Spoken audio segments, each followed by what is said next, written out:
Hello, all my dear students, and welcome to Sri Jendra Rank Zone classes. I am your mentor, Amit Ajmani, and in this lecture, we will continue the chapter Is Matter Around Us Pure? In this session, we'll be discussing about separation of mixtures. When we have talked about mixtures in our previous session, we have discussed that the mixtures are a combination of two or more substances physically combined together in any particular ratio, right? Now, these mixtures may be homogeneous or it may be a heterogeneous mixture. Now we have to separate a mixture of two or more substances, and for that we have various techniques. First of all, we need to relate what kind of mixture it is. A mixture can be formed with the help of mixing two solids together. So if two solids are mixed, let us see how we can separate a solid from another solid. And for this, the very first technique that we use is separation by a suitable solvent. Now let us try to relate. There are two solids which are mixed together, A and B, correct? Now what we have to see is, for using this particular method of separation, we need to relate the solubility of these two. If out of these two any one is soluble in one particular solvent but the other is not, then it becomes very easy to separate them. We will add that suitable solvent, one of them will get soluble in it, then we can simply filter it out and separate these two, correct? But for this we need to find a suitable solvent. Mostly we use these solvents: water, or we use alcohol, or we use carbon disulfide. Sugar and salt, they both, as we know, are soluble in water, but sand is insoluble in it. So if we are given a mixture of sugar and sand or salt and sand, we can separate them by adding water. Sugar or salt will dissolve in water, but the sand won't.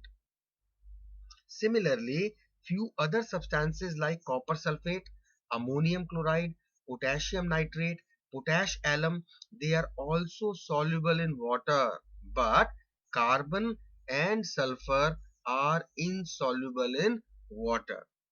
So, first property is the suitable solvent or the solubility of any substance, and for that the first solvent that we have taken is water. Now we have said that sugar and salt can be separated from sand by adding water, but what about a mixture of sugar and salt?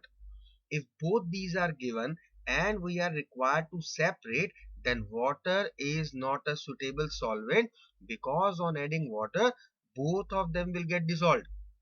So we won't be able to separate them up.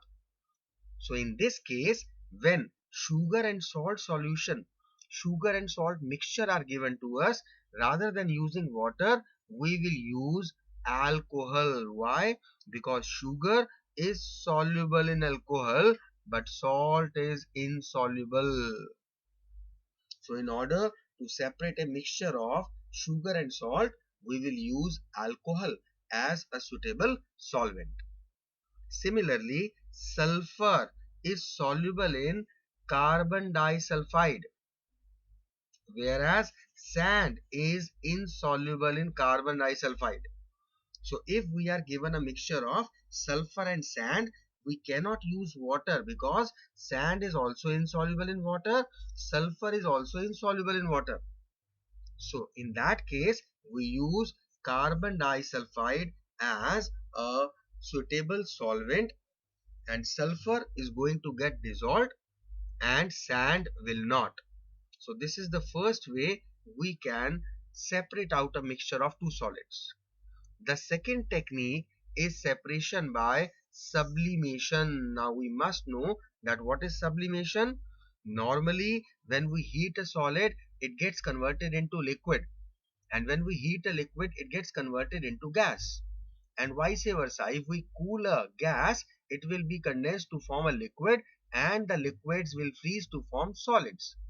But there are certain substances which change in the solid form directly into the vapor form on heating, or they can be converted from vapor form into solid form directly by cooling without getting converted into liquid form. This process is known as sublimation. So what is sublimation? The changing of a solid directly into vapors without getting converted into liquid form upon heating, or the process of changing of vapors into solids on cooling without getting converted into liquid form, that is called sublimation.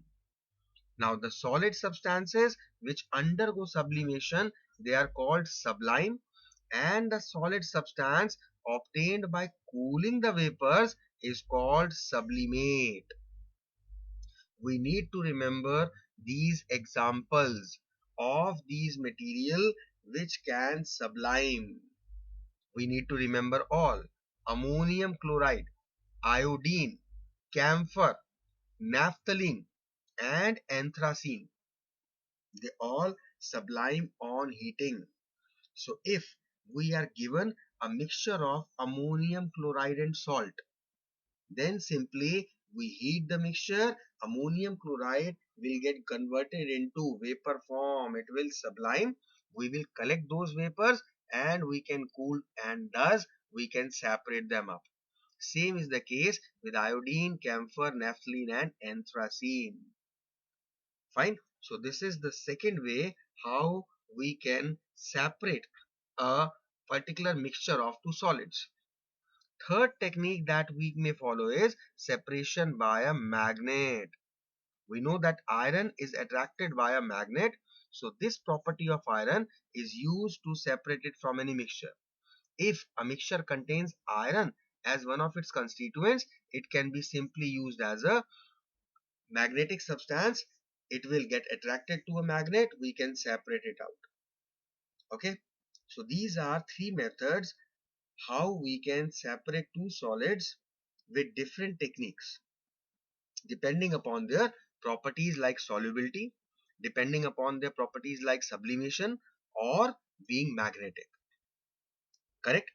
Now let us try to separate a mixture of a solid and a liquid.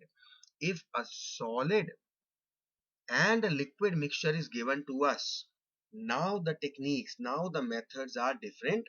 First of all, we need to relate whether it is the insoluble solid in liquid or soluble. So if the solid is insoluble, then in that case, the simple technique that we follow is the process of filtration. In this process, we remove the insoluble solids from a liquid by using a filter paper. But the condition is that the solid should be insoluble. So then we can use the filter paper. All the heterogeneous mixtures of any solid and a liquid, they can be separated by this particular process of filtration. Correct? Now what if the solids are not insoluble? So second technique is centrifugation. What is centrifugation? It is a method of separating the suspended particles of a substance. Now, the particles of solid are not completely insoluble, but they are suspended in between. So then we use this method of centrifugation, and in this method the mixture is rotated or spun at a very high speed in a machine called centrifuge. Right? Now in this machine, when the mixture is rotated rapidly at a very high speed, then all the suspended insoluble solid particles, they all just come up, just like we see that the cream is taken out of milk. There also we use the same process of centrifugation to separate out butter or cream out of the milk. Centrifugation is used. Clear? Now, what if the solid is soluble? Now, if the solid is soluble, we cannot use the process of filtration or centrifugation. We take the next process, that is evaporation. What is evaporation? The changing of a liquid into vapor form, that is called evaporation. And this process is used to separate a solid substance that is soluble in water or any other liquid for that matter.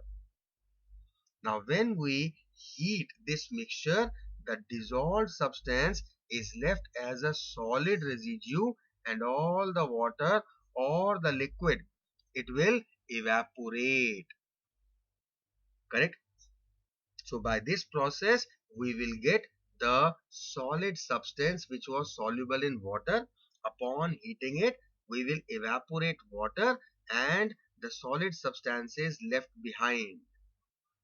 We can separate the sugar solution and copper sulfate solution, which is also known as blue vitriol, from this process of evaporation.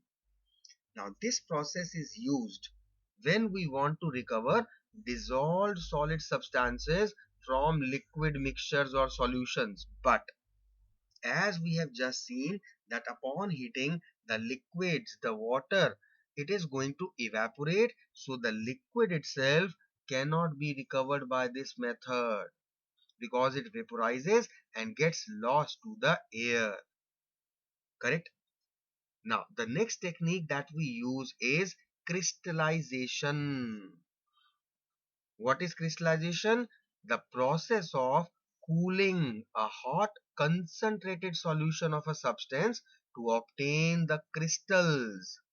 That is called crystallization. And this process is used for obtaining pure solid substances from the impure samples. Here also, first of all, we will heat the mixture, but then we will cool, and we will not directly heat it. We'll heat it indirectly. It is just the same of that of evaporation, but still, because there is no direct heating done, that is why this process is much better. Now, the reasons are very important. You should know why crystallization is a better technique as compared to evaporation to dryness. The first reason is some solids like sugar, they decompose or they get charred on heating to dryness when we are taking up the process of evaporation. But when we are doing crystallization, we do not face any such problem. Second thing is the solid impurities, they do not get removed in the process of evaporation. Why? Because the soluble impurities, they were soluble, they were mixed. So when we are evaporating, only the liquid part gets evaporated, not the solid. So when the solid is obtained after evaporation, it may still contain impurities. But such impurities get removed in crystallization. Why? Because only the substance crystallized can be separated out. So the impurities, if they are not crystallizing, then in that case they will remain left at the bottom. So that is why crystallization is considered to be a much better technique as compared to evaporation to dryness. Let us come to the next technique. This is separation by chromatography. Now, this chromatography is a technique of separating two or more dissolved solids which are present in a solution in very small quantities. Now, this particular process, this technique is based on the fact that even though two or more substances are soluble in the same solvent, but their solubilities may be different. And for this, we use a special type of paper called chromatography paper. And when we have separated it, the paper with the separated colored spots of the particular dyes or pigments that we are separating, that is called a chromatogram. Now this chromatography finds application in many areas. We need to know where exactly we use this chromatography. It is used to separate solutions of colored substances like dyes and pigments. It is used in forensic science to detect and identify the trace amounts of substances like poisons in the contents of bladder or stomach in order to check whether the death has occurred due to any poison, and if yes, what type of poison, what was the chemical composition of that poison. And this chromatography is also used to separate small amounts of products of chemical reactions. So these are the applications of chromatography. Fine. Let us come to the next technique. Now this technique is separation by distillation. Now what exactly is distillation? Distillation is the process of heating a liquid to form vapor, and then we cool the vapors to get back the liquid. This liquid, which is obtained by condensing the vapor, is called distillate. Now, what is the fun in doing the process? We are first of all heating a liquid to convert into vapor, then we are cooling the vapors to get back into the liquid. But the main purpose is to separate it out, correct? And the main purpose is that if we are doing the process of sorry, evaporation, then in that case, the major drawback of evaporation was that over there we can only recover the solid soluble substance but not the liquid, because the liquid vapors, they get lost into the atmosphere. In this process of distillation, we just prevent that loss of vapors.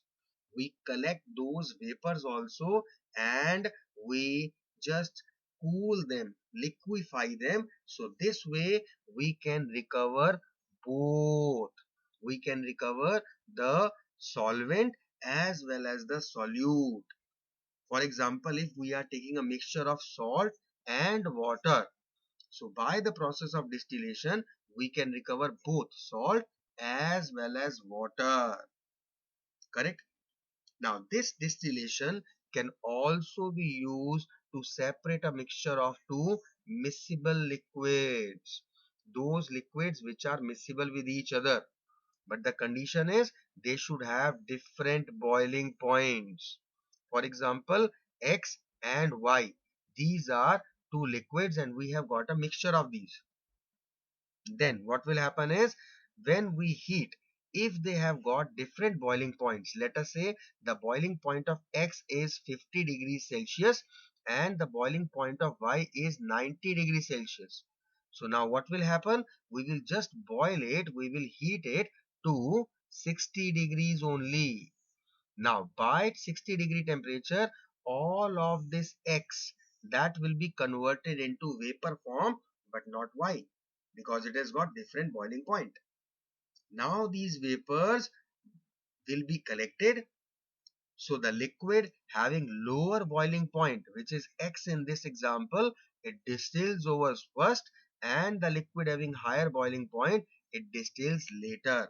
So we will collect the vapors of X separately, we will liquefy it, and we can separate it.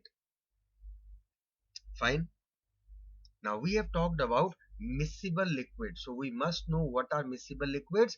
Those liquids which mix together in all proportions and form a single layer when they are put in a container. They are called miscible liquids. But those liquids which do not mix with each other and they form separate layers when put in a container, they are called immiscible liquids. Examples are so many. For example, alcohol and water, they are miscible liquids. Water and acetone, they are miscible liquids. Water and milk, they are miscible liquids. But oil and water are immiscible liquids. Similarly, petrol and water, diesel and water, they are all immiscible liquids. Correct? Now, how do we separate these miscible and immiscible liquids? Let's try to relate. The separation of miscible liquids is separated by the process of fractional distillation, and the immiscible liquids mixture is separated by an apparatus called separating funnel. Now, what are these? Try to relate them one by one. One we have studied above, that is the process of distillation. Here we are talking about fractional distillation. This is a technique where we separate a mixture of two or more liquids which are miscible with each other. Right? So what is fractional distillation? Fractional distillation is the process of separating two or more miscible liquids by the process of distillation, the distillate being collected in fractions boiling at different temperatures. So there must be difference in the boiling points of all the liquids that are getting mixed and which we want to separate by this process. Correct? So the separation of two or more liquids by this process of fractional distillation, it depends on the difference in their boiling points. And this process of fractional distillation is carried out by using a fractionating column. Now, what exactly is a fractionating column? A fractionating column is a long vertical glass tube which is filled with glass beads. Now, why these glass beads are used? You should also know the advantage of using glass beads. These glass beads provide a large surface area for all the hot vapors to cool and condense repeatedly.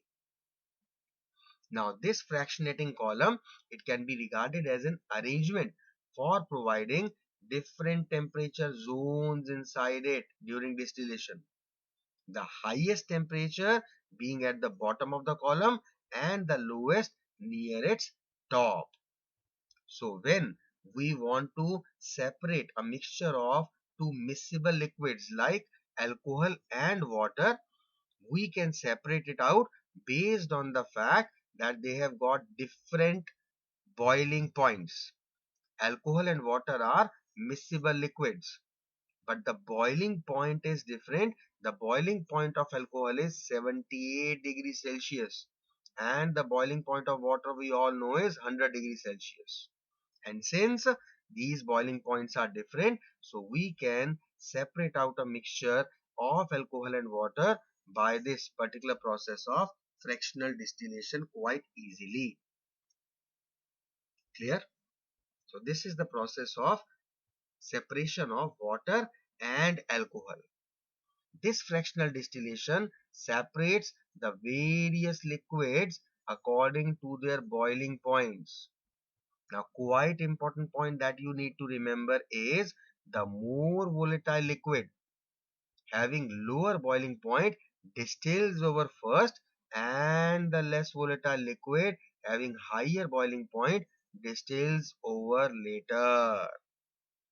Now, this fractional distillation finds applications at lot many fields. How this fractional distillation is used to separate mixtures of miscible liquids like alcohol water mixture that we have seen above and acetone water mixture in the labs. Very important use, the most important use of fractional distillation is that it is used to separate crude oil petroleum into useful fractions like kerosene, petrol, diesel, petroleum gas, heavy oil, fuel oil, asphalt, wax, so many things. We know that the crude oil, the petroleum, that is a very thick fluid which is found in the earth crust, deeper layers. And this petroleum is a mixture of many compounds. All these compounds are separated with the help of this process, fractional distillation. And what we are getting? We are getting kerosene, petrol, we are getting diesel, we are getting liquefied petroleum gas that we use in our houses for cooking. We get wax, we get asphalt, we get heavy oil which is used in the machinery. And we know the importance of diesel, petrol, LPG, wax. All these are our day to day fuels. So without it, life is very difficult in the present scenario. So fractional distillation becomes a very important process. Another very important application of fractional distillation is this fractional distillation of liquid air. Now this is quite interesting word, liquid air. At times, at first, we relate it to be a wrong word, liquid air. But yes, we will see in just today's lecture after 5 minutes. Fractional distillation of liquid air is used to separate gases of the air. So these are the various applications of fractional distillation. Clear to all? This is quite important. Now, we talked about liquid air and separation of gases. Let us try to relate how we can separate the gases of the air. We know that air is not a single gas. It is a mixture of gases. So many gases are present in air: nitrogen, oxygen, argon, carbon dioxide, helium, neon, krypton, xenon. So many. And the major component of air is nitrogen, which is approximately 78.03%. The second major constituent of air is oxygen, which contributes to 20.99% of the total air. And the third major is argon, which is 0.93%. Now we need to separate out these gases, and for that we follow this particular process. Let us try to relate it with the help of a flow chart. What we do is, first of all, we take air and we compress it and we cool it at a very low temperature. It is constantly compressed, cooled, and rapid expansion is allowed, which cools it further. So there will be such a low temperature achieved when this air will be liquefied. Let us say the temperature of minus 200 degrees Celsius. At this temperature, the air will liquefy. Now, the air is in the liquid form. What we do is we allow the air to warm up in the fractional distillation column. Correct? So now when the air gets warmer, this minus 200 degree, the temperature will rise. It will be minus 199, then minus 198, then minus 197, and at minus 196 degree, the nitrogen out of this mixture of different parts of the air which is in the liquid form right now, the nitrogen is going to boil first, because the boiling point of nitrogen is minus 196 degrees Celsius. So as the temperature it increases from minus 200 degrees Celsius and it reaches minus 196, at this particular temperature nitrogen will boil and it will be converted into vapor form. These vapors will be separately corrected, and after collecting them they can be separated out. Now in that liquid air, nitrogen has been removed from it and only argon and oxygen is left. Again we are allowing it to warm up, so now the temperature will increase to minus 195. then minus 194, 93, minus 192, and so on, keeps on increasing, and at minus 186 degrees Celsius, now argon will boil, because the boiling point of argon is minus 186 degrees Celsius. So the moment this temperature reaches, argon is going to get converted from the liquid form to the gaseous form, and hence it will be separated. Now we are just left with oxygen. As the temperature reaches minus 183 degrees Celsius, this oxygen is also going to reach its boiling point, and it will boil. Boiling point being minus 183 degree Celsius. So this is how air is separated. You need to relate the boiling points of all these three, right? And which is going to boil first, which second, which third, you can just use the acronym NOW. Nitrogen, argon, and oxygen. Now, fine. In Hindi, this now means boat. So this is basically a boat now, which is going to get you to your destination of gaining 2 marks. Okay. So this is the separation of mixtures of air, the gases. Now let us talk about the separation of two immiscible liquids. Now when we have got a mixture of two immiscible liquids, then these mixture things can be separated out by using a separating funnel. What exactly is separating funnel? It is this kind of thing, a separating funnel. It is a special type of funnel which has a stopcock or a tap in its stem. This is the stopcock, right? We can just open and close it. This is used to allow the flow of a liquid from it, or to stop the flow of liquid from it. Now when we have got a mixture of two immiscible liquids, then they can be separated by using separating funnel based on one criteria, that there should be difference in their densities.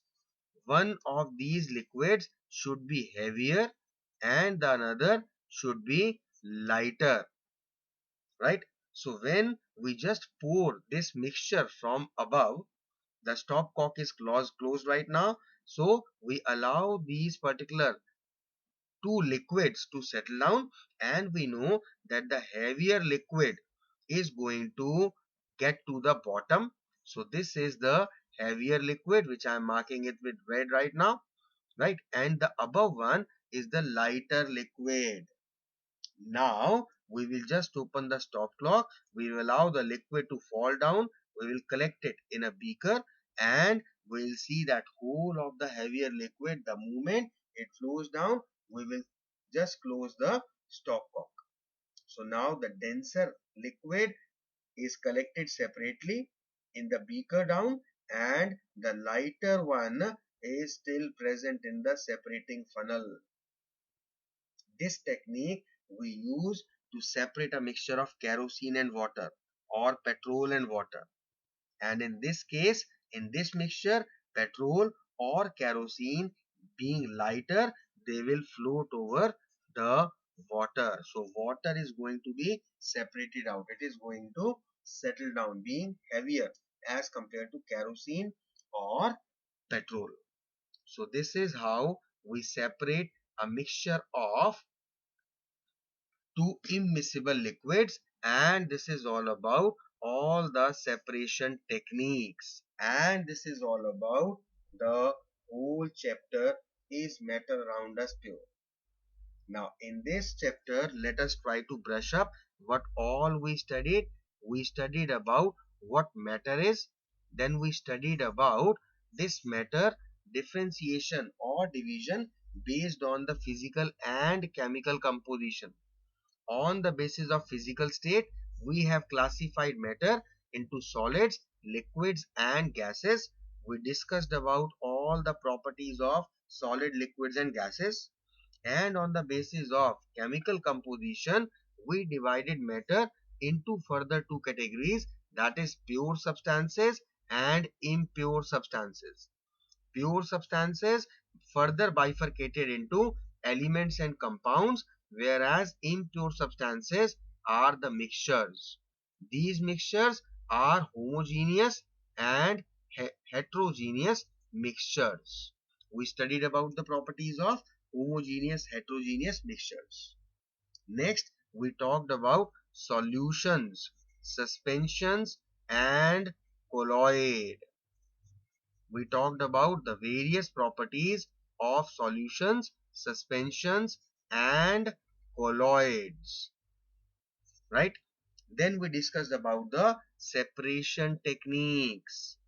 When we talked about separation techniques, we discussed about the separation of a solid and solid, then solid and liquid, then a mixture of liquid and liquid, and we also did the separation of gas into gas. In solid and solid mixture, we applied three techniques.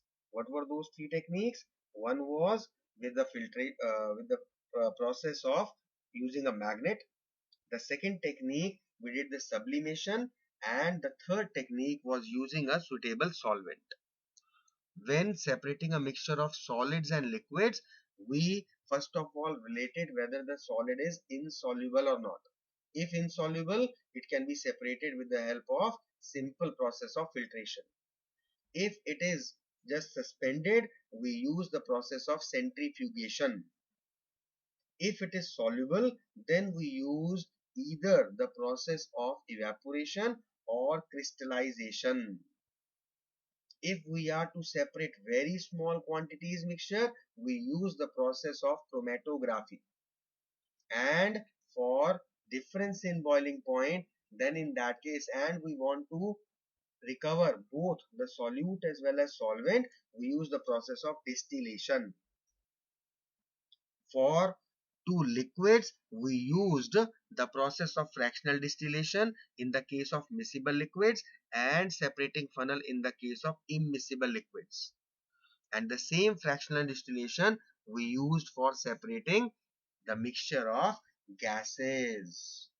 So these are all the separating techniques, and this is all about the chapter. And as you have been studying for quite some time now, you all know that after completion of the chapter, our next lecture will be discussing the various question answers which have actually come during the past few years out of this particular topic.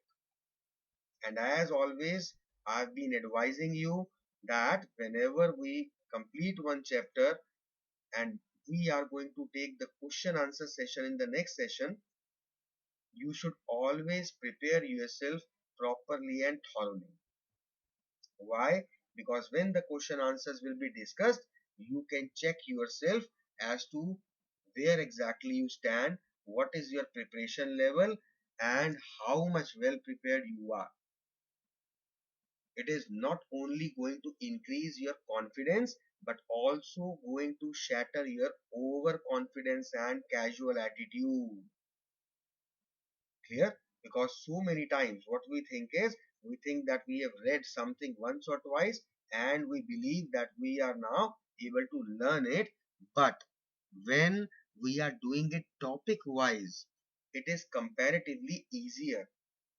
But when as a whole the mixed questions come in the examination, that is where most of the children face problem. They get all messed up with whatever they have learned. It all gets mixed up and it's a mess created. Ultimately, you are left with errors and forgetting the things and deduction in marks, which we do not want, right? So be prepared for the next session of the question answers from this chapter. We'll be taking up in the very next session. Just go back home, revise each and every topic properly and thoroughly as if you are having an examination in the next session. Clear? So with this, I'll be winding up, ending up this particular session of ours. I hope that you all must have understood all the topics and will prepare well. So next session, let's meet up with some brainstorming with the questions related to this particular chapter. Thank you so much for being with me and take care of yourself. Have a great time. Have a good day.